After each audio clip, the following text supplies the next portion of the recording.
Dados, fichas, lápis e borracha. Esses foram os ingredientes escolhidos para criar o grupo perfeito. Mas o ADM acidentalmente rolou os dados e teve a falha crítica. E assim nasceram os Mestres da Lorota. Esses RPGistas de boteco têm dedicado suas vidas para falar de RPG e combater as forças do mal. Estamos começando mais um episódio da RPG Conto com o quadro Mestres da Lorota, onde nós chamamos os maiores mestres de RPG do mundo para falar sobre RPG. Aqui é o Felipe Canguçu, o ADM Cowboy. Aqui é o Rafael Damascena, do Vale das Trevas. Aqui é o Ailton, do PaladaCast. Aqui é o Beto, mais uma vez aí com todo mundo. Faltou eu? Oi, aqui é o Morbeck. Morbeck sendo Morbeck. Estamos hoje com dois convidados especiais, estamos aí mais uma vez com um membro do Vale das Trevas. Nós tivemos aí no nosso primeiro episódio sobre vampiros o Tremer Ferraz, e hoje estamos com o Rafael e estamos também com o Ailton do PaladaCast. Pô, chamaram justo o Henrique, que não manja nada de vampiro, por falar de vampiro, mas tudo bem. A gente chama o cara pra falar de vampiro, o cara começa a falar de feiticeiro, cara, tá louco. O cara chegou falando que Tremere era vampiro. Fiquei com dó do coitado, mano. Cara, eu quero entender uma coisa aqui. Nos episódios passados, eu não lembro quando, durante a gravação, esses palhaços aí ficaram mandando foto de cueca. Porra, a gente precisava de uma sessão hoje também, né? Oi? Precisava de uma sessão cueca hoje. Não, cara, para com isso. Por que vocês ficaram mandando cuecas essa semana, cara, no grupo? Pelo desafio, alguém ai. Foi puxa e o resto desafiado. obrigatoriamente tem que mandar. Nossa, a foto do Beto foi uma coisa assim que eu levei um susto, cara. Eu tava comendo. Mas parabéns, tá, Beto? Parabéns. É, Beto. Bonito pacote, Beto. Bonito pacote. Vai tomar banho. Pra falar a verdade, o Ailon já tinha falado que ele tinha um pocotão. Essa brincadeira toda foi só pra gente ver se era verdade. Não, a ideia era mostrar que eu compro cueca de promoção, enquanto vocês ficam aí com cuequinha de Boku no Hero, Calvin Klein. A ideia era essa. Nossa, eu nunca nem tinha ouvido falar em Boku no Hero até ver a cueca do Atlas, cara. Eu não faço ideia do que é Boku no Hero, mas eu tô satisfeito por Atlas ter um. Olha, eu acho que a gente tá sobrando, vamos dar uma volta. Vamos tomar uma serva, depois a gente volta. Eu também acho, viu? Acho que eu vou Ô, sair. eu acho que vocês estão sobrando mesmo. Vocês deviam mandar uma foto de cueca aí pra gente. Manda aí, rapidão. Eu tô de pijama. Eu acho que serve. Acho que serve. Já começa assustando eles. Vai ser pior do que o Cthulhu. É, o negócio vai ser hentai hoje. A gente vai falar sobre tentáculos a noite inteira hoje, né? Aff. Então vamos ler os nossos comentários sobre os episódios passados. O primeiro comentário é do Gessé Mendes. Ele diz o seguinte: já pararam pra pensar que, se vocês juntassem as classes ganhadoras dos 3 podcasts, vocês teriam um personagem que eu, como mestre, adoraria matar? Combeiro multiclasse miserável. Isso daí é culpa sua, né, Canguçu? Os meus personagens que eu votei, ninguém ganhou. Haja XP pra poder combater tudo aquilo de classe, hein? Não, mas é porque todas aquelas classes é a escolha de um combeirozinho nojento. E vocês não sabem votar. Vocês começaram errado já no mundo do D&D. Segundo comentário é da Kramitos. O trecho de piadas foi sensacional. Meu novo episódio de podcast dos sonhos é o Contando Piadas de RPG e da Sua Mãe. Uma curiosidade. Qual seria a classe da Ravena? Da Ravena... Cara, ela tem um patrono forçado, né? Ela me soa como uma feiticeira, na moral. Você tá certo. Ela realmente é uma feiticeira. Porque o poder tá nela inatamente, não é culpa dela, ela não pediu por isso. E ela tem um problemão pra tentar controlar ele. Acho que realmente se encaixa como feiticeira. Basicamente é o equivalente a você substituir um dragão pelo... O pai dela é... Trigon. Do Trigon, né? Não eu acho que se encaixa mais como feiticeiro. Talvez bruxo também, dependendo do cenário, mas acho que mais feiticeiro mesmo. É, Azarametri e os Entos, né, cara? Quem é Ravena? Oh, tu não Teen sabe o que é Titans. Ravena, puxa. Ela pertence aos Jovens Titãs, ela é uma das personagens mais poderosas, inclusive. Decepcionado, Ailton. Não conheço, cara. Não é da minha O época. cara ali fora tava falando de sistema de aparição, coisa dark, fantasmagórica, e não sabe quem que é Ravena, cara. Pô. É, não, menos de 10 pontos pra Sonserina. Não sabe o que é Ravena. Quem gosta da Ravena é da Ravenclaw, né? Não sei, não é da minha época. Eu já usei ela como NPC numa campanha de Mago Ascensão uma vez. Cara, com algumas modificações, mas a essência era Ravenna. Próximo comentário, Rômulo Zamprogna. Porra. Que isso? Você falou o nome do cara e falou um porra depois, velho. O que o cara vai pensar? É os trava-língua. Eu não precisava colocar no Instagram esse nome, né, cara? O cara vai se sentir super representado. Você vai cortar isso daí, certeza. Não sei porque ele tem um conceito de edição bizarro, então eu já não duvido de mais nada. O Rômulo diz o seguinte: na parte que comentam de uma sessão de RPG de vampiro que todo mundo ficou emocionado, só falta falar que acabaram a mesa com 2 personagens de mãos dadas vendo o nascer do sol. Ele não é um jogador da tua mesa não, Felipe? Exatamente, é o que eu vou falar. A nossa crônica acabou antes de ontem, e esses jogadores, eles eram 2 inimigos mortais. Eles tentavam se matar o tempo inteiro, ele era um Tremere, e ele tacava bola de fogo na Bruhá, e a Bruhá tentava matar ele. E no final da mesa, depois de terem vencido o inimigo, eles acabaram na praia completamente destroçados, com seus corpos moídos, e um portal foi aberto para o paraíso. E o Tremere tinha dupla personalidade, uma dessas personalidades tinha humanidade 10, ele era um santo.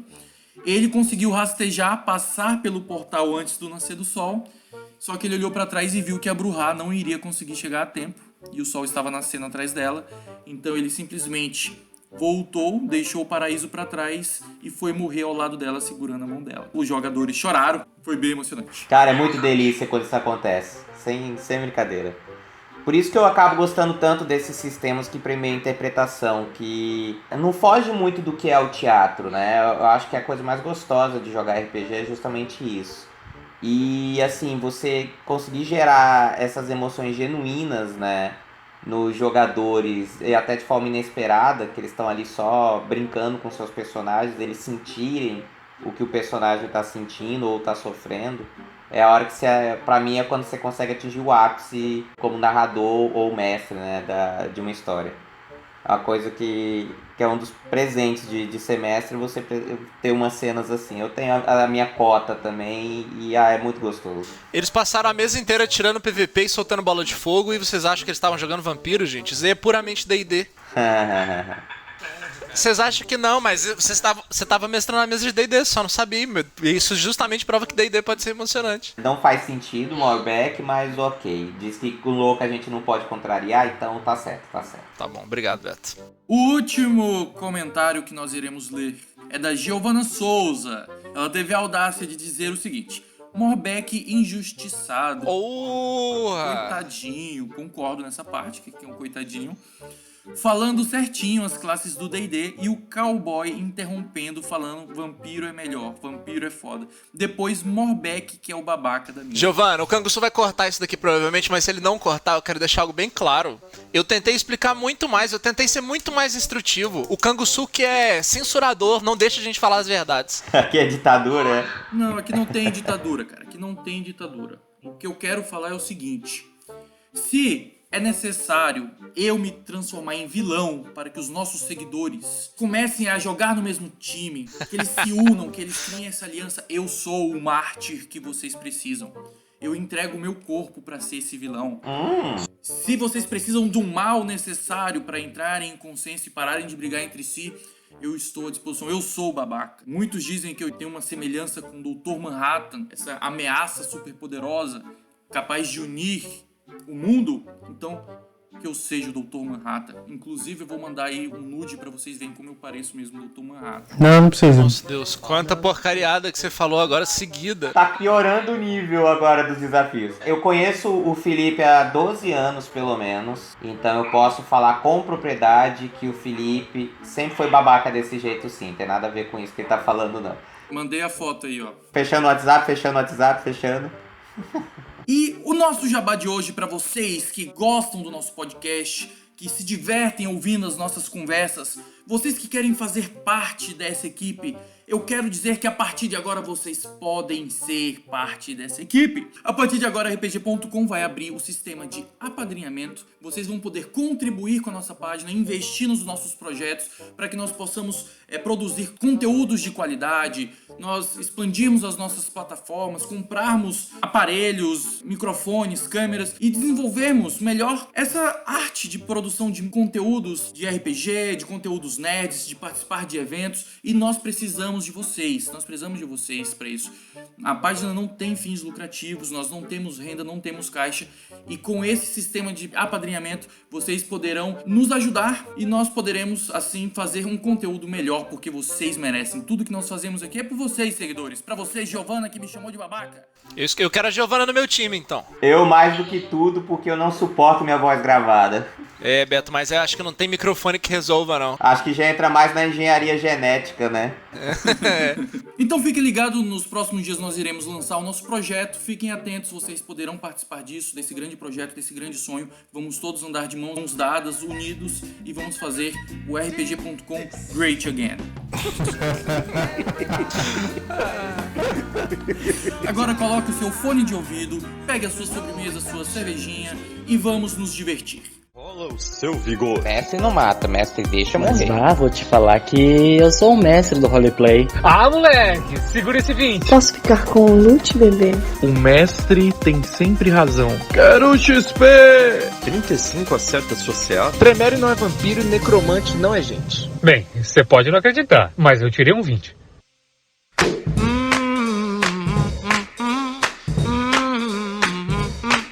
Bem, pessoal, hoje nós vamos falar sobre Call of Cthulhu. Eu chamo de Chuchuco. Ou Cthulhu, como é que vocês chamam aí? E não falam Clayton, por favor. Clayton. Clayton, cara, por que surgiu o Clayton? De onde veio isso? Por causa de uma tirinha. Primeira vez que eu vi o termo Clayton foi no Jovem Nerd. Eu já vi uns memes já do Clayton, né? O cara chegando na cozinha invocando um dragão, esse tipo de coisa. Mas eu não sei por que chamam o Chuchuco de Clayton. Cthulhu, Clayton, deve ser porque é semelhante. Cthulhu, A né? versão Que é brasileira saca de Cthulhu. O verdadeiro nome dele é Tio Lu. No podcast lá eu sempre chamava ele de Chuchuco. Pra mim é o melhor nome que tem e faz jus a ele. Hoje nós vamos falar então sobre Cthulhu. Cthulhu Mitos, Call of Cthulhu, chamado de Cthulhu. Todos aqui eu acredito que jogaram já o sistema, certo? Sim. Sim, já narrei, já. Eu narrei também. É uma cópia de Mundo das Trevas. Não, até porque ele, cópia. se for parar pra pensar, ele chega a ser mais antigo, né? Bem Os mais caras só antigo. estão querendo tirar leite de pedra lá, fazendo essa escola Chuchuca aí. É um sistema completamente diferente, né? Porque o sistema de Call of Cthulhu, ele é porcentagem, né? Rola um D100. Os caras pegaram o Mundo das Trevas e transformaram em porcentagem. É igualzinho o Mundo das Trevas, muda nada. Só usa dados de 10 faces, que nem o Mundo das Trevas. É a única semelhança. Aí, tô falando Sempre outra foi igualdade, você mesmo tá admitindo aí. É a única semelhança. Tudo num sistema de RPG gira em torno de porcentagem, mesmo que isso não esteja escrito na ficha, né? Então é uma mera questão de conversão. Você vai converter essa porcentagem em quantidade de dados. Ele não é tão complicado, ele é um sistema até relativamente simplório, apesar dele ter um leque amplo dos mitos de Cthulhu. O bestiário também é muito rico, mas é mais a imersão, o clima de investigação que é o mais gostoso. Quer dizer, na minha opinião, pelo menos, né? O que dá pra jogar no Cthulhu que não dá pra jogar no Mundo das Trevas, cara? Só pegar uma aventura e jogar no outro sistema, mesma coisa. Só o conceito da insanidade já cria um abismo de diferença. Nada a ver. É o que eu ia dizer. Call of Cthulhu é o segundo sistema que mais trabalha a insanidade e a loucura. Ele só pede de um sistema, Lá vem. que é o D&D, né? Eu achei que ele ia falar sério. Eu também. Eu tava até esperando pra ver qual era o primeiro Eu sistema. achei. Deixa eu só abrir um parênteses aqui, só pra vocês verem como o D&D é coisa de louco, cara. O Morbeck me chamou pra fazer uma one shot e ele falou o seguinte: houve um assassinato no trem, você e outros 6 jogadores são detetives, vocês têm que descobrir quem matou a pessoa. São 7 jogadores, um de vocês é assassino, o objetivo é descobrir quem matou antes de chegar na cidade. Os amigos do Morbeck ficaram lá se batendo, brigando o tempo inteiro. Eu sozinho fui lá, descobri quem que era o cara, matei o cara e perdi o jogo. Eu perdi, eu fiz tudo o que precisava. Então, se esse sistema não é um sistema louco, cara, não sei o que é. Não faz sentido. Eu era o Coronel Mostarda com um caçal. Na Não biblioteca. pegou o crime do negócio. Então quer dizer que você deduziu que era alguém e depois você não conseguiu trabalhar em grupo pra provar que era ele. Interessante. Parece que você não sabe trabalhar em grupo, Canguçu. E o Tucson, quer dizer, pôde esfregar na sua cara que ele era o assassino e você não conseguiu pegar ele e nem conseguir jogar a culpa nele. Você é um fracote. Deu conta de nada. Tá, eu cortei a sua resposta, tá? Na edição, só pra você saber. Tá bom. Sabia, viu, Giovana?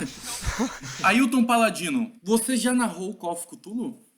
Sim, várias vezes. O que é o suprassumo do Call of Cthulhu? Qual que é a premissa fundamental do sistema? Medo. Simplesmente medo. O Lovecraft, ele te falou uma coisa que é muito importante. Que a emoção mais antiga e mais forte do ser humano é o medo. Peraí. Qual é o nome do autor? O Howard Howard? Phillips Aham. Lovecraft. Lovecraft? Lovecraft. Ah, tá. Ele pode ser um amante também, não tem problema. Mas ele não é amante, né? Apesar que ele era casado, só que ficou pouco tempo casado, né? Ele morreu cedo, né? Ele não morreu tipo com 50 anos? Ele nasceu em 1890, se não me engano, e faleceu em 37 ou 38. 47 anos, ixi, muito por tempo. aí. Mais do que a galera do coronavírus aí. E isso que o cara ainda passou pela gripe espanhola. Né, esse cara tá muito bem. 46 anos. 46 anos, né? É, então. Ó, você vê, ele é similar a gente. O cara nasceu nos anos 90, passou por uma grande pandemia nos anos 20 e sobreviveu. Pois é, vai que o Canguçu, na verdade, é o próximo Lovecraft. Obrigado, moleque. A parte do Lover tá aí já. O Lover já tá aí, é. O Lovecraft, ele tinha falado, né, que a emoção mais forte do ser humano é o medo. E essa emoção fica mais forte quando o medo é do desconhecido. Então, você não precisa colocar um Old One, um antigo, no caso, ou um deus, tal, para poder levantar esse medo do pessoal. Você pode simplesmente se deparar com uma questão filosófica sua, entendeu? Uma coisa que vai te embrenhar dentro do desconhecido, até de você mesmo. Então você não precisa nem sair da sua casa para você narrar uma coisa de medo. É simples, é simples. Pô, acabou de estragar o sistema. Pega todo o bestiário, joga fora. Pega os deuses antigos, joga fora. Não precisa usar nada disso. Eu já joguei sessão que o cara me vem falar, ó, vamos jogar Call of Cthulhu. Aí no fim da sessão, olha, vocês veem o Cthulhu. Porra, meu. Não, mas, ué, Já, de cara, assim? Cara, se eu assim, for jogar tipo, Call of sem jantar? Tchutchuco, eu quero ver o Tchutchuco, cara. Não, você não quer. É igual aquele cara que tem ejaculação precoce. Ele começa a falar assim, não, desculpa, é que você é muito grande, dá muito medo, eu não consegui me controlar. Acaba com o clímax do negócio. Tipo, Se sem você jantar, realmente jogar direito o Call of Cthulhu, você não quer encontrar o Cthulhu. É a última coisa que você quer encontrar o Cthulhu. É a mesma coisa que abrir presente do Natal no seu aniversário, mano. Não dá. Nesse universo criado pelo monstro que é o Lovecraft, ele tá pro terror o que o Tolkien tá pra fantasia, né? Essa lógica de que até um conceito pode ser assustador. Você pode ter medo de uma ideia. Você tem medo de uma possibilidade que muito provavelmente jamais irá se montar. A lógica do medo do desconhecido, ela tem muitas camadas que podem ser exploradas. Não precisa ser uma entidade. Quer ver um medo muito padrão Lovecraft que existe na nossa realidade mesmo? O medo de se descobrir louco. E ele é um medo crescente, né? É algo sufocante. E é algo que o Lovecraft e o sistema, ele tenta abraçar o tempo todo, né? Ele criou o conceito de horror cósmico, que é justamente isso. Às vezes não é um vilão que você pode lutar. O máximo que você faz é tentar sobreviver e sair ali com a sua sanidade o menos abalada possível. Pegada meio survival mesmo. Você não quer entrar em combates, você não quer ir atrás de um monstro, de um dragão que está protegendo um tesouro e destruí-lo. Na verdade, você quer só fugir, se esconder em posição fetal e torcer para que tudo acabe da melhor forma possível. Até porque inevitavelmente, você vai perder o seu personagem. Porque a cada fração do que você descobrir do todo, você vai adquirir pontos de sanidade negativos aí. Na verdade, você vai crescendo na tabela, né? Então você vai acabar perdendo o seu personagem, entendeu? Mais pra frente, dependendo se a sua aventura for longa, Você vai sentir aquilo e você vai interpretar aquilo. Então você vai perder a sua essência, você vai se possuir de loucura e é ali que você tem que começar a sua interpretação. Você vai trocar de personagem. Você vai abrir os olhos e vai sair da caixa. E tudo isso acontece sem nem sequer aparecer o Cthulhu ou qualquer outra das criaturas, né? Porque a própria insanidade e o próprio medo, eles já são autodestrutivos e com um poder altíssimo de destruição. Tem uma premissa que fala que 90% dos seus medos, eles não se concretizam, eles não acontecem. Então, o medo, ele geralmente te atormenta, te aterroriza, causa danos frequentemente e eles acabam sendo piores do que o próprio evento que o medo precede. A gente está vivendo uma época de pandemia e muito foi dito sobre pânico, sobre histeria e tal, e que essa histeria ela poderia trazer consequências gravíssimas. Quando começou a falar de coronavírus, a galera por algum motivo começou a comprar papel higiênico. O pessoal que queria cagar em casa ficou com a bunda suja. Completamente necessário. O pessoal começou a comprar álcool em gel e não deixar pra ninguém. Aí tem remédio que dizem que cura, e o pessoal começa a comprar o remédio e começa a faltar para outros pacientes. Então a histeria, o medo, a insanidade, por si só, já são, o terror já são uma grande consequência. Eles não são apenas um meio. E nem precisa colocar Cthulhu, não precisa colocar monstro. Esse pavor, ele já é um monstro por si só. Ó, eu acho que o Tchutchuco nem é tão forte assim, senão o cara cabia aí pra porrada, não ficava desse mimimi aí todo. Na verdade, o Cthulhu, ele tá a repouso, e só que ele afeta o nosso mundo através dos sonhos. A grande premissa dos Old Ones é que eles criaram a vida na Terra porque eles queriam, porque eles estavam brincando. E a gente é só isso, é fruto de uma brincadeira, uma brincadeira de mau gosto. Eles estavam entediados e simplesmente, por que não? O Paladino disse, ele está dormindo. E durante esse processo do sono dele, ele consegue roncar tão alto que faz a terra tremer. Então, essa é a relação... Caralho, pareceu meu pai aí agora. E a mente dele reverbera e altera a realidade. Tanto é que atribui-se eventos sobrenaturais ou eventos bizarros, né? Isso porque ele não é nem tão grande a nível hierárquico. Provavelmente ele era um grande adorador dos reais deuses. Alguns entendem que ele seria um adorador que, por um ato de blasfêmia, ganhou como punição ficar preso no fundo do nosso oceano. E outros não, que é simplesmente um ciclo que ele e seus irmãos passam, um ciclo de sono de milhões de anos. E aí a gente tá nesse momento em que ele tá só lá tirando uma sonequinha. O Cthulhu, ele é interdimensional, um ser de outra dimensão. Então ele veio pra cá e nessa ele criou o ser humano dormindo até. E o problema é que não é só o Cthulhu. Tem mais dois que estão na mesma escala hierárquica dele, que tem a mesma vastidão de poder que nem ele, fora os outros deuses abaixo, né? É o Dagon, né? O Dagon e os acima também, né? Rafael, nessas suas mesas de Call of Cthulhu, você já trabalhou com as entidades do Cthulhu Mitos, essas grandes entidades? Normalmente, quando tu vai criar um plot, tem várias camadas que vão se desdobrando conforme a narrativa vai avançando, né? Normalmente começa pela camada dos investigadores ali, né? Em Call of Cthulhu não tem bem um conceito de heróis, por exemplo. Não são que nem heróis que tem em D&D ou são seres sobrenaturais como um vampiro cogênero, simplesmente são investigadores. E eles deixam esse termo assim de investigador porque o investigador pode ser tanto uma pessoa boa quanto uma pessoa ruim. Essa dualidade está sempre presente no cenário, então pode ser um cultista que está investigando sobre os deuses antigos, ou pode ser simplesmente um escrivão, um policial, alguém que esbarrou.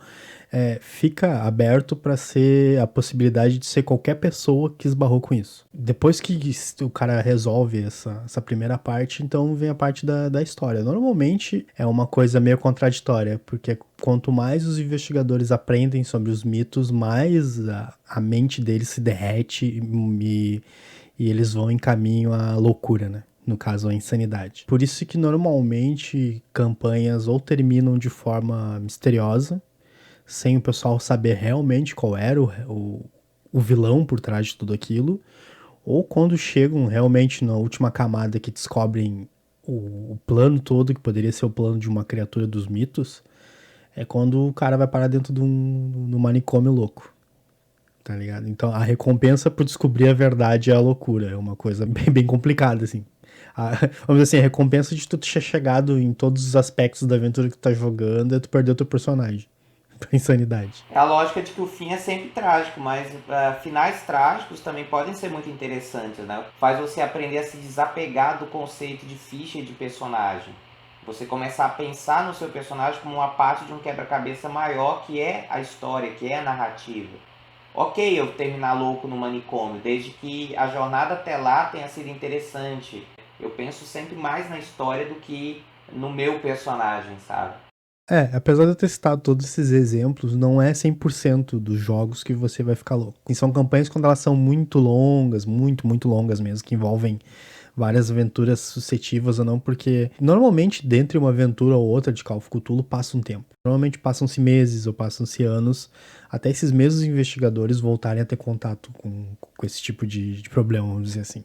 Então não é sempre que o cara vai ficar louco. E é bom pra deixar de molho, né? Que é a cabeça do cara, assim, se você tiver um excesso de experiências extremas no Call of Cthulhu, até o próprio jogador chega um momento que não causa mais uma impressão, né? É se acostumando com o bizarro.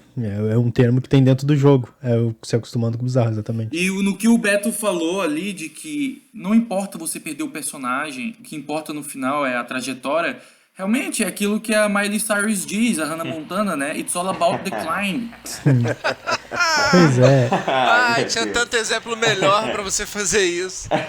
Conforme tu for estudando sobre os mitos, ele é sempre mesclado à nossa cultura real. Eu vou dar exemplo do Nyarlathotep, por exemplo, que é um deus mensageiro. Normalmente é sempre ele que traz as mensagens dos grandes antigos. O investigador vai chegar na biblioteca, tu vai achar várias referências sobre um deus mensageiro em várias culturas. Na cultura cristã lá, que sempre os anjos são mensageiros, tu vai achar no panteão grego lá, o Hermes, exatamente. Então, e aí quando tu acaba descobrindo a real verdade por trás disso, que esse mensageiro em todas as culturas era Nyarlathotep, por exemplo, é que tu começa a romper a camada de realidade, que tu começa a entender como é que funciona de verdade o mundo. Então tu não vai chegar direto no mito, tu vai passar talvez por lendas e por trás das lendas tu vai começar a aprender sobre os mitos. Porque muito da literatura do Lovecraft é assim, tipo, quando os personagens chegam a ter contato mesmo com o mito, às vezes não sabem o que eles viram. Ou eles têm um acesso de loucura e saem correndo do local e nunca descobriram o que eles viram. Esse deus, um dos poucos que ainda interage com a humanidade, que os outros não querem nem saber. Né? É muito difícil um Ojuan interagir com a sociedade. Tipo Cthulhu, Ig, os mais fortes, né? Eles praticamente não interagem. Um dos únicos é o Sub-Nigurá, que ele que vai mais ou menos atender os cultistas dele, porque toda vez que ele chega perto da Terra, acontecem fenômenos naturais. Então ele gosta que a Terra sofra mudanças naturais, né? Se parar pra pensar, para todos esses deuses exteriores, a nossa existência é insignificante. Eles nem sequer têm consciência do ser humano, né? E dentre eles está lá o Nyarlathotep, que tá se metendo aqui com as tretas aqui do mundo. Tipo, é o cara que tá gastando tempo com os seres insignificantes. Eu acho que pros outros deuses, o Nyarlathotep deve ser aquele que come cocô, né? Imagina que é tipo assim, ó, pros deuses exteriores e pros antigos, imagina que a gente é um monte de mosca que tá na volta ali. E aí eles vão decidir se eles vão dar um tapa e matar aquela mosca ou se ele, tipo, vou ignorar esse bicho aí porque eu não tô afim de me estressar. O Nyarlathotep é aquele cara que tem uma coleção de insetos. Então ele cuida dos insetos, ele alimenta os insetos, ele dá açúcar pros insetos, ele troca uma ideia com os insetos dele, tá ligado? E ele gosta da coleção de insetos deles. Mas tipo, quando ele anda, ele inevitavelmente ele vai pisar em alguns, né?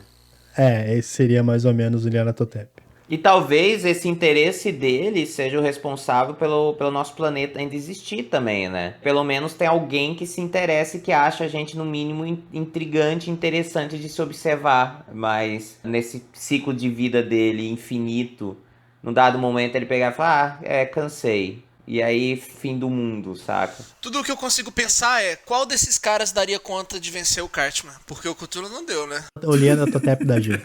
Ou as tu.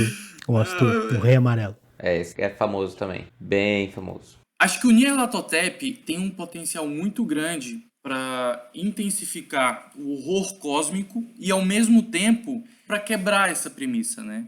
O H.P. Lovecraft ele trabalha com cosmicismo, que é, digamos que você é uma formiga e você está num lugar confortável, quentinho. E de repente chega uma informação que esse lugar quentinho que você estava, na verdade, são 2 dedos de uma criatura muito maior que você.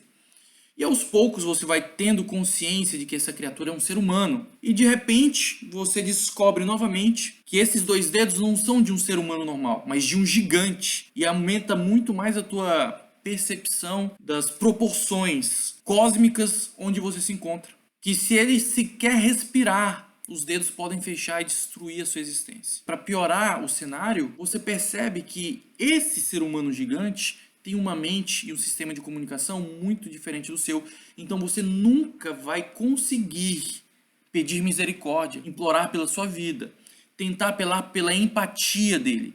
Ou seja, a sua vida está submetida a uma coisa que você não tem controle algum. Você pode usar a sua maior ogiva nuclear.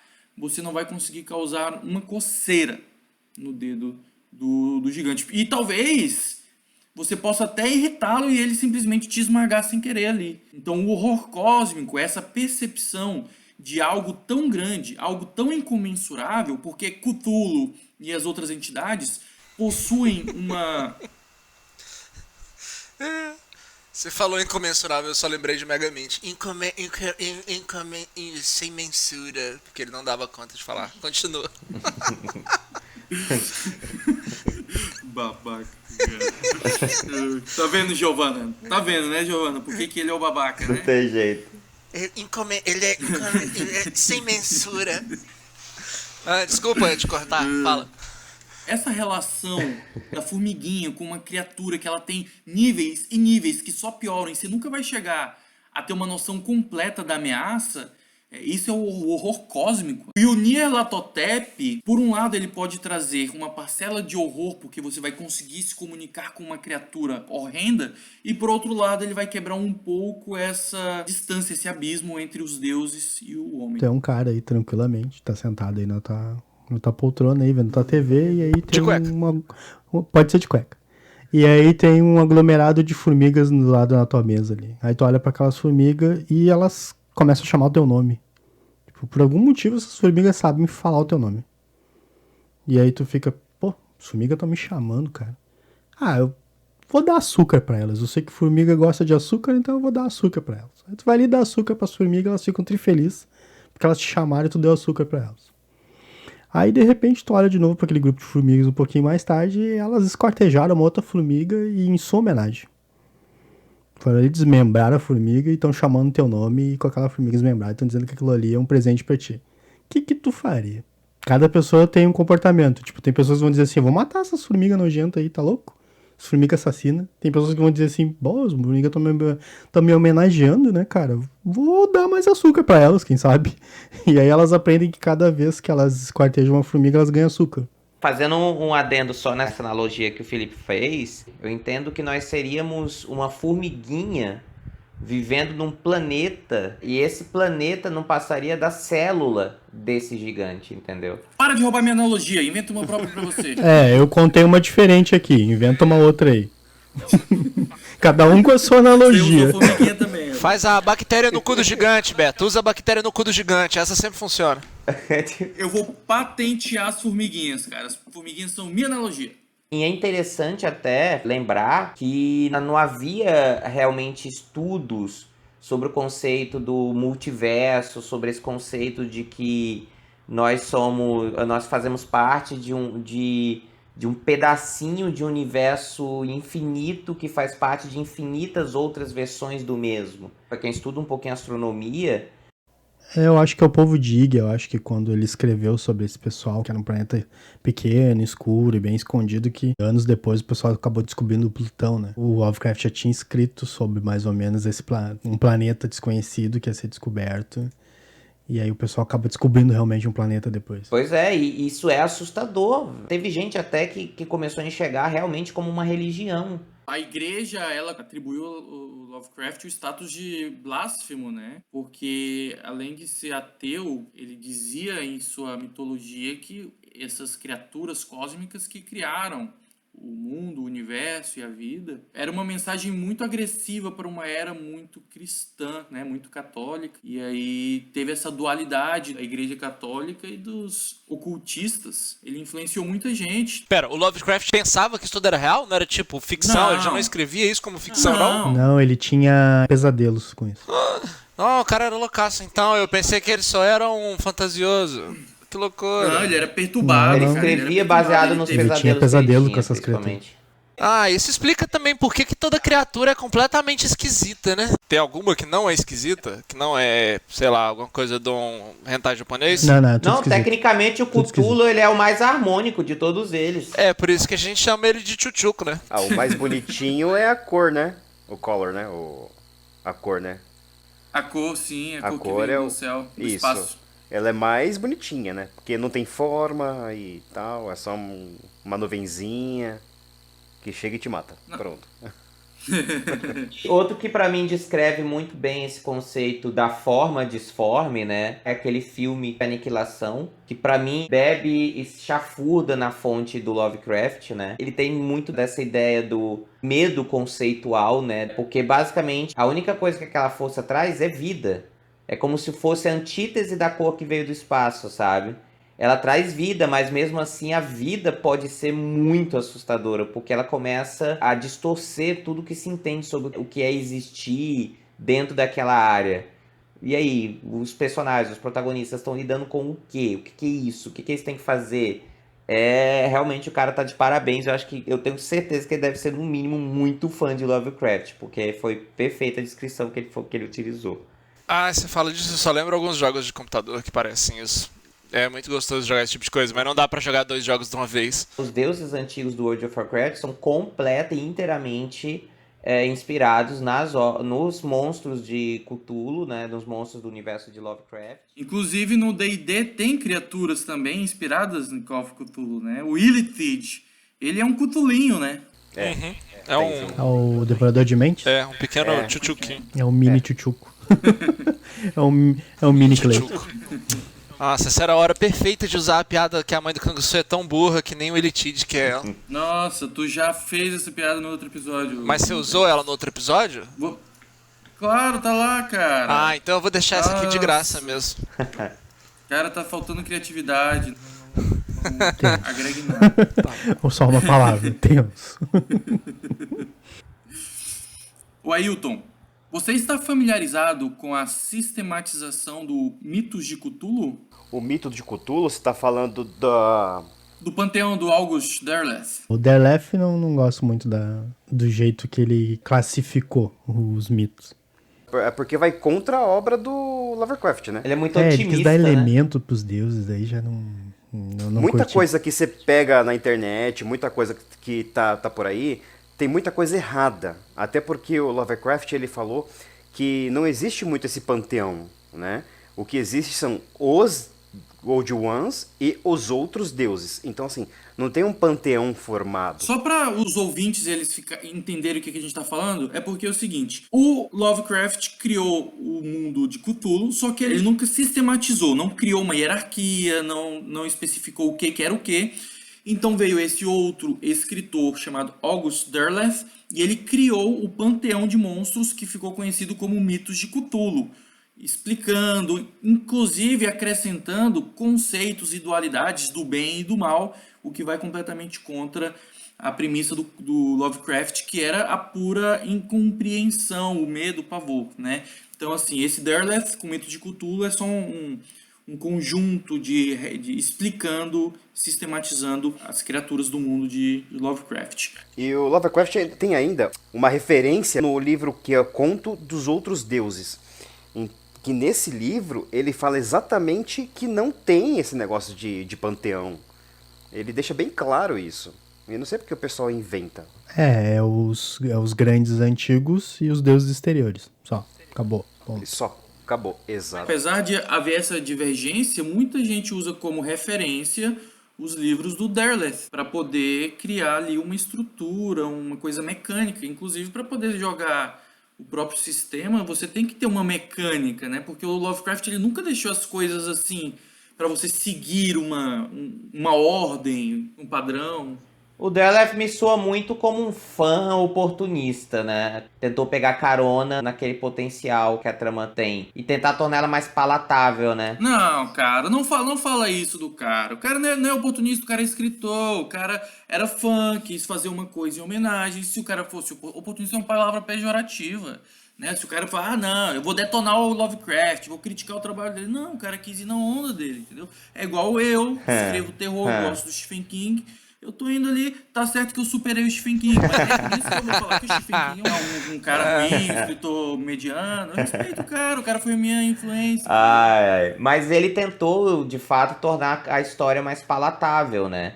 O que eu acho que tira muito do encanto que o Lovecraft ele passava. Tentar colocar elementos como bondade ou maldade a seres que sequer possuem emoção ou que estão além desse conceito humano de emoções, né? É algo estranho. Então ele tenta descrever as entidades como benéficas ou auxiliares da raça humana. É muito estranho isso, levando em conta que é todo um universo que surgiu dos pesadelos de uma mente doentia, como era do Lovecraft. Então você tentar humanizar, vamos dizer assim, uma obra tão monstruosa, e o que torna legal justamente por isso, por ser tão monstruoso, eu acho que é um pouquinho tiro no pé. Mas é legal, assim, você ver o universo se expandindo e facilita até pra gente, como mestre, criar tramas, criar histórias. Que é uma curiosidade legal sobre o Lovecraft. O Lovecraft era amigo do cara que criou o Conan o Bárbaro.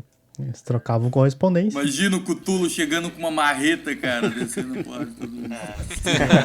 De tanguinha. Todo malhadão, trabalhado no Hyperten. De tanguinha de texugo. Aqui da RPG.com a gente chegou perto, a gente criou lá o Tio Lu, né? Que é o nosso Cthulhinho, que ele, no último episódio, ele montou em cima de um lobisomem, pegou uma lança de uma justa e foi enfrentar um elefante, cara. A gente chegou perto aí desse crossover. É, Cthulhu Bárbaro. O que o Delay... Como é que é o nome? Delay? Darley. O Derleth.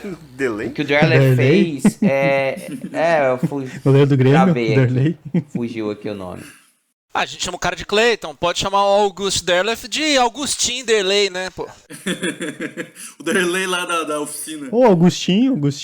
Ué. Parece nome de jogador. O que o August Derleth meio que de certa forma fez foi chegar no Bird Box e mostrar o monstro, apresentar a criatura. E ele meio que chega para tirar a venda, sendo que o gostoso da história é justamente estar vendado. O Beto gosta de usar vendas, né? Já sabemos. Beto, você gosta de usar vendas, Beto? 50 tons de Clayton. Ele gosta de 50 tons de Clayton. 50 tons de Clayton, ué. 50 tons de Tutu. A maioria dessas coisas misteriosas, quando você explica, fica sem graça. Eu acho que pouquíssimas coisas na ficção, quando explicou, ficou bom ou ficou melhor. É aquela coisa, cara. O medo, a expectativa, ela é sempre mais intensa que a própria experiência, né? Eu vou dar um exemplo aqui, que eu já dei num dos episódios de uma mesa minha de vampiro, em que os jogadores chegaram num lugar, e nesse lugar abandonado tinha um boneco de um palhaço. Essa e história aí nunca a galera ficou um tempão ali apavorado vendo esse boneco, pensando que o boneco era um demônio, que era uma criatura. Eles ficaram um tempão ali gastando como que eles iriam passar na frente desse palhaço sem sofrer dano. Acabaram atacando o palhaço, atacaram uns aos outros, causaram um dano, e no final era só um boneco, não tinha nada de mágico, nada de monstruoso no boneco. E o medo, o pavor, criou então mais dano do que a própria realidade, né? E depois eles encontraram... Nada a ver, porque tinha um mago jogando numa mesa de vampiro, um cara de D&D, e quem tava controlando ele era o Caniel D, maluco. Nada a ver isso aí. Ele fez o boneco levitar e todo mundo ficou louco de medo. O Tremere tinha que ser. Tem outro ponto também, que é o poder de síntese, né, da imaginação do leitor. Então, cada um vai interpretar e vai moldar o seu próprio monstro, né? A manifestação do medo, pra mim, é ver o Atlas falando de paladino de novo. Tá vendo? Em parte eu compartilho disso. E tá lá, ganhou a eleição, ganhou o voto lá. Cara, já. Meu Deus, eu só votei no Paladino pra me livrar logo daquilo, cara. Nossa, não. Ó, o Paladino botaram em ti aí, ó. Eu tô vendo, só estou escutando você falar. Não, o nome esse de Paladino aí é legal, esse Paladino aí é legal. Ah, Ô, esse é Paladino. legal, tu não é, tá? Tá vendo? Só né? tá O problema piorando, foi tá a piorando. forma extremamente empolgante da descrição do que é o Paladino, assim. Eu falei, agora eu coloco meu sono em dia. É porque quem faz paladino é combeiro e o cara tava explicando pelo ponto de vista de um combeiro, causa muito dano. É isso, cara, acabou o paladino. Mas tá bom, vamos falar do Chuchuco. Como é que ele tá hoje em dia? Bom, a premissa do sistema engloba na sanidade. O tema central é a sanidade. O resto é habilidades, atributos, o panteão e tal. Mas a sanidade é o principal. Como os livros do Lovecraft sempre falavam, que era o medo do desconhecido. Agora, falando do panteão, né? Você é um cultista lá, você vê pergaminhos antigos e tal, e você tem nomes de deuses ali que você quer idolatrar, só que você não consegue nem pronunciar. Entendeu? Não consegue nem falar. Então você nem sabe para que deus você está rezando. O nome Cthulhu, o nome Ktila e os outros nomes de deuses que a gente falou aqui, muitas vezes não são mencionados. A pessoa nem sabe o que está A falando. questão do nome das criaturas são sons que vêm em vibrações de uma dimensão externa, né? Uma coisa que é tão fora da naturalidade do nosso mundo que a gente não consegue pronunciar. A gente fala algo que chega próximo ao que poderia parecer o nome do Cthulhu, né? Mas até hoje ninguém sabe. E isso é interessante porque, por exemplo, eu sou advogado e no direito a gente aprende a falar latim. E se tu falar uma coisa errada, tu invoca um demônio no meio da sala, entendeu? Que nem uma vez perguntaram pro Cthulhu, como é que pronuncia o teu nome? Aí ele olhou pro ser humano e disse assim, tu tem 3 traqueias, 4 bocas e 5 diafragma? Não, aí então não vai conseguir falar, cara, desiste. Até porque nos próprios livros mesmo, ele fala que o que mais se assemelha na língua humana é Cthulhu. Então, assim, é o que mais se assemelha, mas não é exatamente esse o nome. Para os nossos ouvidos seria um barulho. É o máximo que a gente consegue classificar, é um barulho. Um gorgolejar, talvez, né? Alguma coisa assim. Nossa, o peru quem de novo, fez não. isso, cara? O Beto tá com saudade do meu peru, né, Beto? Demônio. O peru do canguçu e a tromba de elefante dele são ótimos.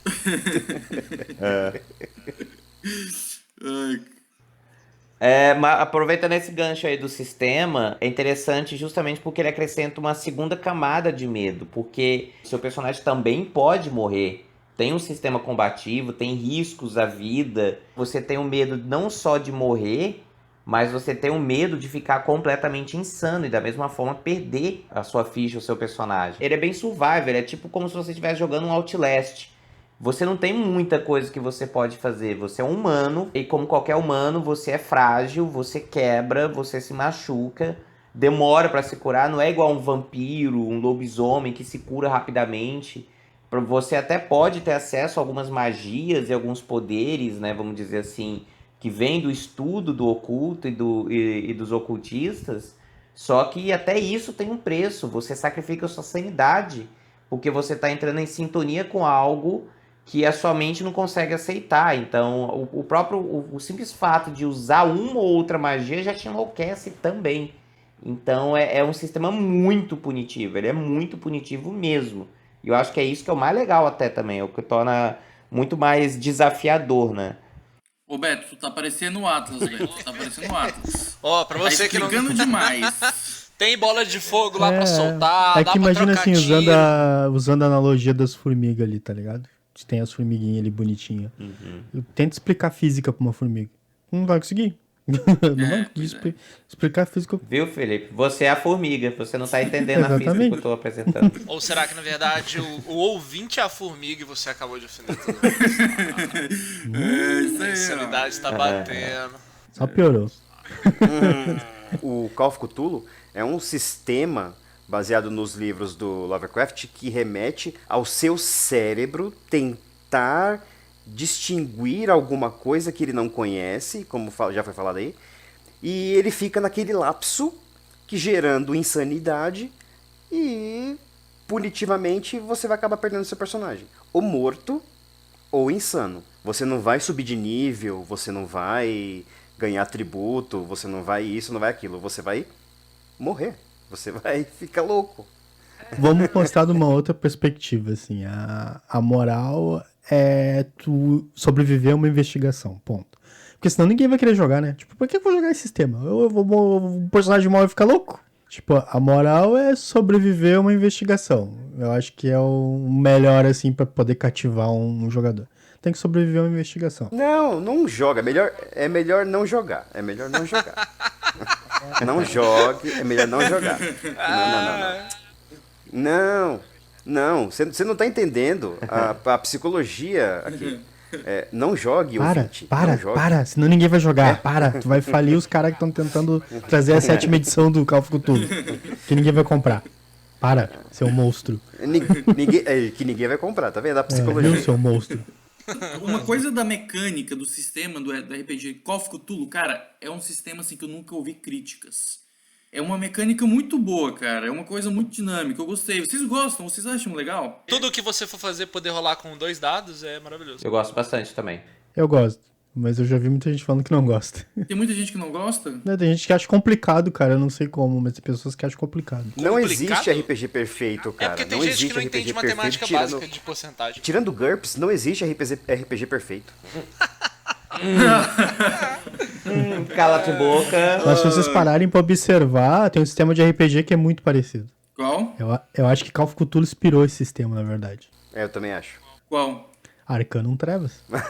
Invasão. E Invasão. Del Débio? Marcelo Del Débio? É. Ah, eu não conheço. Ih, eu me senti velho agora. Essas crianças não conhecem esse sistema. Nossa. Na época dourada da Daimon. É, exatamente. Daimon, sistema Daimon. Bem dourada mesmo. Ô, Morbeck, aquele dia a gente jogou lá o Call of Cthulhu na tua casa, né? Que o Beto narrou. Pra ti, como é que foi a experiência? Você que é o cara do D&D, que é superficial e que não gosta de imersão. Como é que tu achou dele? Não gosta de imersão. É muito amor envolvido, hein? Giovana, me ajuda, Giovana!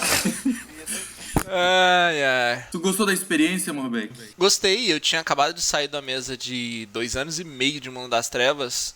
E assim, a mesa de Mundo das Trevas, ela era uma mesa de sobrevivência, muito tensa, pós-apocalíptica, que a gente nunca sabia o que ia vir no próximo coisa. Então foi uma mesa tensa e muito gostosa de jogar. E quando eu joguei o Call of Cthulhu, foi uma coisa que eu senti, aquela mesma adrenalina e aquele quesito de que a sobrevivência é difícil, que provavelmente a gente vai acabar morrendo no final, só que de um jeito diferente, né? Porque no mundo pós-apocalíptico você é um tipo de pessoa, e na mesa do Beto nós éramos investigadores, alguns requintados, enfim, uma sociedade organizada. Então, no geral, eu gostei muito. Bem diferente de tudo que eu tinha jogado, apesar de achar o sistema bem copiazinho de Mundo das Trevas. Eu acho que eles só pegaram o Mundo das Trevas. Eu acho que eles pegaram o Mundo das Trevas assim e deram uma simplificada. Parecido? Então, o sistema de atributo e perícia é 90% igual, né? O que eles pegaram foi, em vez de você rolar D10 para ter sucessos, você vai rolar 2 D10 para formar um D100. Então eu achei bem parecido e eu gostei também. Pra mim, quanto mais simples o sistema, melhor. Tem outro cara que ele vem aqui de vez em quando também, ele acaba mestrando pra gente. Não é nenhum Beto, né? A gente vê pelas fotos de cueca dos dois que o Beto é bem superior. Nossa, velho. Cala a boca, mano. Eu queria poder jogar mais, porque quando a gente joga, a gente fica meio cansado intelectualmente e emocionalmente. Mas passa um tempinho e já dá vontade de jogar de novo. É, igual o Rafael disse, né? Tem que dar um espaço entre uma aventura e outra. Porque a gente não pode se acostumar com a loucura, com a insanidade. Não dá pra ter uma mesa por semana. Principalmente porque eu acho que aí a gente acaba que não cria muito apego pelo personagem mesmo. Eu acho que isso é muito importante. Você tem que saber que seu personagem é só uma pessoa. Porque quando você tá jogando D&D ou o Mundo das Trevas, seu personagem é seu mundo, né? E eu acho que no Call of Cthulhu isso não devia ser o principal. Você não devia estar mais preocupado com o personagem. Você devia estar mais preocupado com a aventura em si e aquela diversão da adrenalina. Cara, assim, ó, na minha opinião, dá pra jogar tranquilo uma vez por semana ou uma vez por mês. A gente fala mais de espaço, eu mencionei ali mais sobre espaços de campanha, porque existe um jeito de tu não tentar perder outro personagem tão rápido. Um personagem ele pode ter um psiquiatra e fazer terapia pra subir os pontos de sanidade dele. Então por isso que às vezes a gente dá um tempo entre as aventuras. Mas aí você é o frangalhão se você vai fazer isso, né? A parada é meter o louco. Não, mas você tá metendo louco, né? Literalmente, o tempo inteiro tu tá metendo louco. Então, tipo, é possível de tu tentar recuperar um personagem. Dá pra você narrar, assim, uma campanha longa, como o Rafael falou, e fazendo terapia, tomando medicação psicotrópica, pra você ficar mais... O jogador ou o personagem? Os dois. De preferência, os dois. Se o jogador tá precisando tomar por causa de uma campanha de Call of Cthulhu, é porque aí o mestre tá É sinistro. um baita mestre, né? É um baita mestre, é um baita de um pau no cu.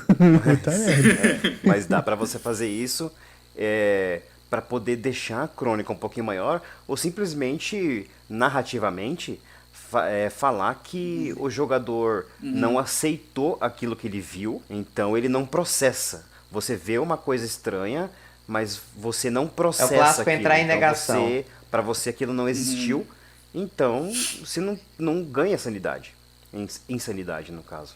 Sanity points, né? É como o seu psicólogo ou seu psiquiatra pode estar falando com você numa terapia e falando, olha, aquela pessoa com quem você fala, aquele seu amigo imaginário, ele não existe. Então, se ele falar com você, você abstrai e faz de conta que ele não falou nada. A estratégia que eu uso com o Morbeck a maioria das vezes. Às vezes funciona. Eu também faço isso. Meu Deus! Também faço isso com alguns jogadores também. Agora sim, a ambientação, obviamente, do Call of Cthulhu é uma ambientação carregada. Se o mestre for um cara, às vezes, doentio, ele pode causar umas sensações muito desagradáveis na mesa. E querendo ou não, a sensação que tem que ser causada numa mesa de Call of Cthulhu não é uma sensação de rosas mesmo, né? É uma coisa para deixar a ambientação pesada. Vocês diriam que Call of Cthulhu é o sistema com maior peso psicológico, mental, que tem mais essa agressividade psicológica? Eu acho que peso físico sua Aparição mãe ganha. Limbo tem mais. Seu arrombado, seu merda, seu bocó, seu lelé. Dos que eu joguei e mestrei, já teve um player meu que meio que passou um pouquinho mal jogando. Foi o Nossa. Eu coloquei o elemento, né, Cthulhu, né, uma viagem bem a lá Cthulhu na história, e ele entrou em choque, meio que assim, ele bugou por um tempinho, né, ele ficou lá travadão, e aí depois voltou a jogar e tal, mas ficou reflexivo um tempão. A sífilis tem esse efeito nele mesmo, Beto. É pesado sim, ele se você não tiver cuidado... ele pode ser complicado, porque se você lidar com traumas da forma errada, às vezes pode ser até perigoso em mãos erradas, sim. Como qualquer RPG, né? Mal utilizado, a pessoa tem que saber bem o que vai fazer, né? Uma coisa que é legal falar das ambientações também é que normalmente elas ocorrem nos anos 20, 30 e 40, né? É muito difícil tu ver um guardião narrar uma aventura mais pros anos 90, assim, 2000. Tem uma ambientação de época. Mas por quê? Será que é só porque os livros foram escritos nessa época? Será que não dava pra vir e adaptar pra um negócio mais recente?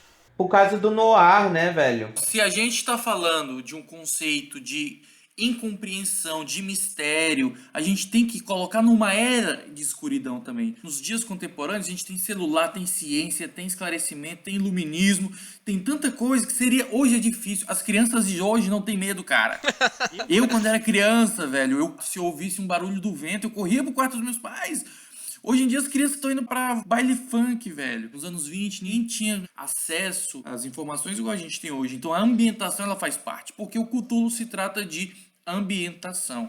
É isso aí, eu tinha medo de chupacabra. Quando apareceu a ideia do chupacabra aí, eu digo, meu Deus, cara, eu vou abrir minha janela de noite aqui e vai estar o chupacabra ali. Com uma cabra na boca, assim. Hoje em dia apareceu o chupacabra na janela de uma criança, ela tira uma selfie com ele. Eu tinha medo do cadeirudo e do boneco assassino. Eu tinha medo de não me encontrar como pessoa na vida. Na minha época, as crianças morriam de medo de tudo, cara. Hoje eu tenho medo das crianças. Por aí. que mais remete a essas grandes investigações é justamente essa época, que é a época dos grandes detetives, do clássico chapeuzinho, ventilador parado no teto. Todo mundo é daltônico, cara. No Call of Cthulhu, todo mundo é daltônico porque é tudo preto e branco. E todo mundo vai descrever o personagem, todo mundo é preto e branco. Ah, tem que ir num lugar misterioso. Você pega uma lamparina, tu pega uma espingarda, tu vai andando com as suas galochas no meio do pântano, erguendo a lamparina acima da cabeça, os mosquitos batendo. Cara, hoje em dia não precisa. Você joga um drone ali, deu. Tu faz um Google Earth, deu. Entendeu? Então... Joga um drone é boa. Passa repelente, os mosquitos nem vão estar na volta. Mas Tira o negócio magia, do, pô. Isso tira magia. sistema, que é o de terror mesmo, o Call of Cthulhu, ele faz um bom trabalho nisso. O Cult também, que o Call of Cthulhu é mais embasado no Lovecraft e o Cult é mais embasado nas obras do Clive Barker, né? Então a gente tem dois aí RPGs parecidos, que são o suprassumo do que faz o terror. No Call of Cthulhu você tem Sanity Points, pontos de sanidade, e no Cult você tem balanço mental, negativo ou positivo. Pra quem curte D&D e quer tentar também, é Shadows of the Demon Lord, que a pegada é a mesma. Já joguei. O próprio Ravenloft também, né, cara? Ravenloft. O Ravenloft também, o próprio cenário já te deixa meio doido, né? Todo mundo que tá lá há muito tempo já tá completamente maluco. Mas o negócio do Shadow of the Demon Lord é que é igualzinho, assim, a premissa inicial. Um demônio talvez vai chegar, e porque ele talvez tá chegando, todo mundo tá começando a enlouquecer aos poucos. E recentemente começou a piorar. Então você vê diversos sinais disso ao longo do cenário. Bacana. Aí, ó, mais opção pra galera. Tem um que o Ailton gosta bastante também, né? Que é GURPS Horror. Nossa, não ficaram satisfeitos com GURPS, fizeram GURPS Horror? Yes. É porque ele já é um horror. O GURPS é o melhor sistema do mundo. E quem não gostar de GURPS é viado. Ai, Mona. Agora, Aparição e Call of Cthulhu, os dois a 80 km por hora. Quem ganha? Quem vence? Aparição Quem vence? Call of Cthulhu ou a aparição tunada? Os dois 80. Não. Aparição e Call of Cthulhu, os dois 80 por hora, quem chega primeiro? Cara, Cult chega primeiro, mas falando Não, sério. vamos falar de um RPG que as pessoas sabem que é real, né? O Call of Cthulhu chega primeiro, de boa. O Call of Cthulhu chega primeiro. Até porque ninguém consegue dar a profundidade que o Wraith merece. Que o jogo de aparição merece, entendeu? Ah, mas isso é uma falha do sistema ou do mestre? Dos dois. É um bloqueio do próprio universo também, Dos né? dois. Porque você tem o Call of Cthulhu, no Call of Cthulhu, o cara basicamente, se você não pegar nenhuma classe, nenhum arquétipo de suplemento, que daí você vai ter um feiticeiro lá ou tal, você tem lá um investigador, um jornalista, etc, para poder colocar. No Wraith, você é um cara que já tá morto, que você tem os poderes lá, você lança a bola de fogo, você faz isso, você faz aquilo, entendeu?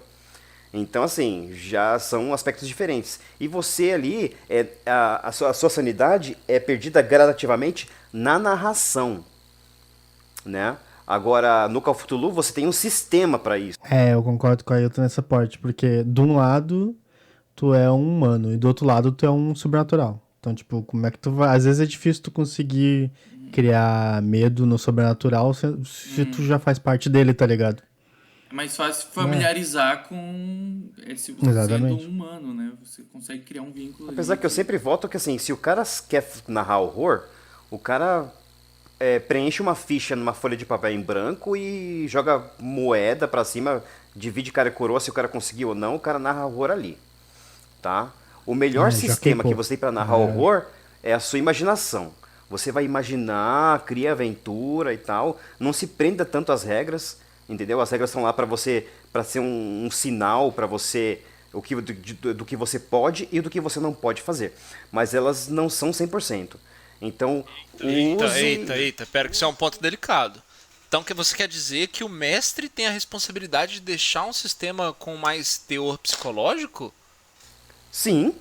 Com certeza, com certeza. Nossa, Beto e Canguçu, como é que vocês... Olha o Com Wagner. certeza, com Nossa, certeza. Beto e Wagner. Canguçu, Wagner. como é que Você vocês acha não que me D&D falam? tem salvação? Olha E a vocês víbora achando que, rastejando. nossa, agora não, por favor, continue, preciso saber mais sobre isso. Com certeza. Você tem lá um conjunto de regras. Se você seguir as regras à risca, você vai fazer um bom jogo, certo? Agora, e a aventura que você criou? Sua aventura não está no livro, tá? Aí Então eu você vai criar uma coisa de fora. Caiu aí num teste de manipulação mais lábio aí, cara. Mas tudo bem.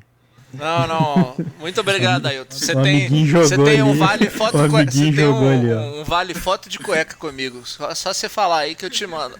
Vale foto, tá bom. Caiu no manipulação mais lábio do amigo. Mas tudo bem. Mas é que eu não tenho nada, eu só tenho 4 características. Que são quais? Ok, eu vou me atrever a perguntar quais são Tá essas todo 4 mundo características. expectativa agora, quais são? Característica de D&D, pô. Força, destreza, constituição. Tal. Eu não tô usando a ficha que vocês estão usando. Você é limitado, né? Porque você é do D&D. Tá certo, entendi. Eu sou limitado e superficial. Ele é um paladino, né? Puta que Então, É verdade. Só sabe pra combar caramba. pra causar Paladino dano, falar né? de Call of Cthulhu. Tá, agora, livros referência pra quem quer entrar nessa imersão de Call of Cthulhu. Eu vou começar aqui com 2 indicações. A Cor que Veio do Espaço e As Sombras de Innsmouth são um dos meus preferidos. Gostei mais ainda do que o próprio Chamado de Cthulhu. E o que vocês sugerem aí, galera? Quais são os livros que mais te marcaram do Lovecraft? Nas Montanhas da Loucura. At the Mountains of the Madness. Esse é bom mesmo. Acho que foi o único que eu li. O Morbeck querendo se entrosar. Nossa, seu filho da puta, otário. Eu gosto de tudo, então eu sou suspeito. Mas eu recomendo Um Sussurro nas Trevas e Horror em Red Hook. Também é muito bom. Uns anos atrás esse teve uma também é galera que começou a fazer um monte de curta dos livros. Eu achei no YouTube do Dagon, tem um curta. Eu recomendo o Necronômico, mas também por conta do quanto que ele tem impacto, né, na cultura em geral. Já foi citado, readaptado de várias formas diferentes, né? Tá até no cinema. Sim, mas Dagon também é muito Dagon. bom, cara. Tem muita coisa boa. Dagon é Puta que muito pariu. bom. Dagon é muito legal. Dagon também. Tem muita coisa boa. Eu sou suspeito pra falar. E um interessante também é daquele quadrinho que fizeram uma ilustração da Turma da Mônica, que eles viajam no tempo. What? Também é super legal. Eles trabalham com o Cthulhu. O Cthulhu aparece na Turma da A Mônica. Turma da Mônica que eles vão assim, pegando os 4 elementos. A coisa mais bizarra que eu vi da Turma da Mônica foi ver o Adam Sandler. Pensei que era a coisa mais bizarra que eu tinha visto. Não, tem coisa bem mais bizarra. Tem aquele carinha louco também, que é Cthulhu, aquele cara. Né? O louco, né? O louco. É Cthulhu. Aquele cara, pô. É verdade. É isso aí, pessoal. Então, com essas indicações finais dos livros para vocês lerem, se aprofundem, tentem entrar com muito cuidado e não cair nessa onda da insanidade do Call of Cthulhu. Fica o nosso primeiro episódio aí introdutório, falando de uma maneira superficial sobre esse universo macabro e escuro. Se você gostou, se você tem alguma observação, deixe lá o seu comentário no nosso post. Eu vou abrir um post especificamente para você deixar suas observações para nós lermos no próximo episódio. Fala lá o que você achou. Fala lá que o Morbeck é um babaca. Se você acha que a gente deixou alguma coisa de lado, faça a sua contribuição e até mais. Visitem o Vale das Trevas. www.valedasttrevas.com.br. O merchan. Se você quer ouvir um podcast sobre Vampiro à Máscara, visite www.valedasttrevas.com.br. E tem o podcast também, outro podcast que vocês não podem ouvir, que é o PaladaCast. Não ouçam. Por favor, não ouçam. O cara usando psicologia reversa, cara, na alta, tá duvidando do potencial dos nossos seguidores. É que o PaladaCast tem que fazer teste de sanidade, se for ouvir. Oh. Perigoso.